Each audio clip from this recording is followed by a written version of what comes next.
कश्मीर थाने जे हद vegan stand साम्हूं Indus highway ते मोटरसाइकिल स्लिप थियण सबबि 24 वरनि जी हिना धीअ ASI शाह मुराद सुमरो मौक़े ते ई फौत थी वई, जंहिं बाद एम्बुलेंस जी सहूलियत न हुअण करे न्याणी जो लाश मोटरसाइकिल ज़रिए PPI तालका अस्पताल कश्मीर मुंतकिल कयो वियो। अहिड़े वाक़े बाद कश्मीर पुलिस वाक़ई वारे हंधि पहुची ट्रॉलर खे पंहिंजी तहवील में वठी छॾियो।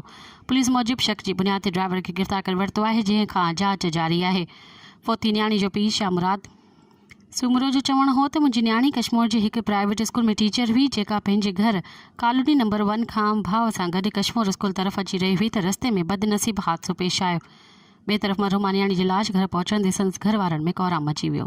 मज़ीद ख़बरनि ऐं तफ़सीलात लाइ विज़िट कयो असांजी वेबसाइट www.awamiNewsHD.com ऐं ॾिसंदा रहो अवामी न्यूज़ HD।